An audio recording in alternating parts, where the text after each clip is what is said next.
In 2014, Pope Francis skipped the Football World Cup final. He did not watch his native Argentina play Germany because he wanted to stay neutral, or so he said. But neutrality is far from what the Pope practices. Politics is more like it. When it comes to his messages and activities, the Pope has chosen sides, and he has chosen sides after a lot of calculation. Guess whose side is the Pope on? China. The pontiff recently skipped a reference to Hong Kong in his Sunday address just so that Beijing is not offended.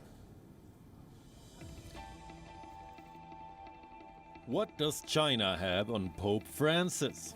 Question is a rather inappropriate one, but the Pope's politics does not leave us with much choice. Here's some context. 2 months ago, China decided to remove crosses from its churches. This was Beijing's crusade against Christianity. But Pope Francis, the Supreme Pontiff, the chief pastor of the worldwide Catholic Church, remained silent. Flashback to November 2019. Pope Francis was on a tour of Asian countries. He sent a note of greeting to Taiwan and Hong Kong while flying over them. Not a word on issues that could offend Beijing. Hong Kong was overwhelmed with protests in June 2019. 2 students from the city reached out to the Pope. They sought his help in protesting the extradition bill. The Pope, known for his activism, did not take sides, at least not openly. Critics say he quietly sides with Beijing. The Pope has a silent understanding with Beijing, no pun intended. He often denounces the West for border control, but maintains silence on the Uyghur genocide. He has prayed for people's recovery from the Wuhan virus, but never questioned its origin.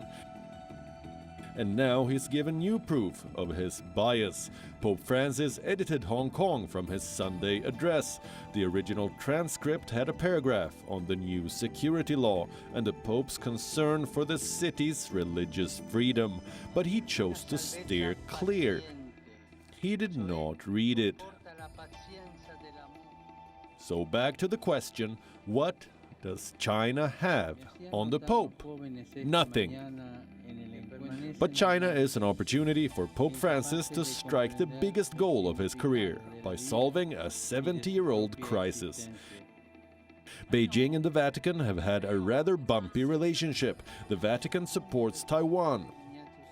In 1951, Beijing severed its ties with the Vatican. China established its own church.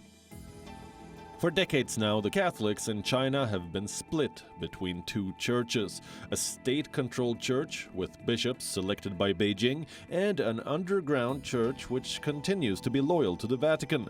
The Vatican and Beijing clashed over the right to appoint bishops, a privilege that is enjoyed by the Vatican. The 2 sides reached a landmark agreement in September 2018.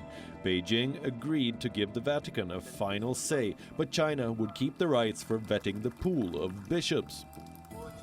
This agreement expires in September. Pope Francis has an opportunity to strike a better agreement with Beijing and strike his career goal by repairing ties between the Vatican and China. Or the Pope could disappoint China and lose out on even the existing agreement. Pope Francis has chosen his game. When it comes to China, the pontiff would pick self over service. That is the Pope's politics. Bureau Report, WION. World is One.